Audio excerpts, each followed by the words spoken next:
ರಾಜ್ಯಪಾಲರಿಗೆ ಯಾವ ರೀತಿ ಅಗೌರವ ಮಾಡಿದ್ದೀರಾ ಅನ್ನೋದ್ರ ಬಗ್ಗೆ ಹೇಳಿದ್ದೀನಿ. ಒಂದ್ ಸೆಕೆಂಡ್, ನಾನೀಗ ಇವತ್ತು ಸದನ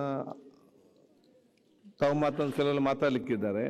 ಸೊ 6 ಗಂಟೆ ಆಗುವಾಗ ನಾವು ಕಾಲಿಂಗ್ ಇಟೇಷನ್ ತೆಕ್ಕೊಲ್ವಾ? ಅದಾದ ನಂತರ ಮತ್ತೆ ಯಾರಿಗೆಲ್ಲ ಮಾತಾಡ್ಲಿಕ್ಕೆ ಬೇಕೆಲ್ಲ ತಯಾರಾಗಿ ಎಷ್ಟು ರಾತ್ರಿ ಆದರೂ ಕೂಡ ನಿಮ್ಗೆಲ್ಲ ಮಾತಾಡುವಂತ ಅವಕಾಶ ಕೊಡ್ತೇವೆ. ಒಳ್ಳೇದು.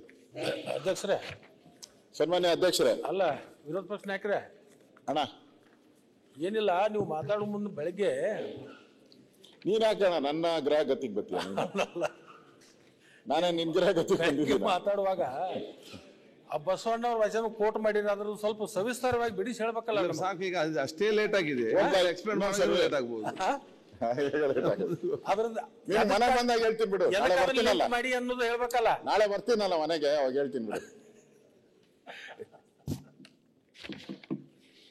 ಅದು ಇವನ್ ಆರವ ಅಂತ ಹೇಳಿದ್ದು, ಅದಕ್ಕೆ ಅದರಲ್ಲಿ ಸಣ್ಣ ಸಣ್ಣ ತಪ್ಪಾಗಿರ್ತೈತಲ್ಲ, ಅದು ನೀನು ಬಸವಣ್ಣವರ ಪಕ್ಕ ಅನುಯಾಯಿ ನನಗಿಂತ.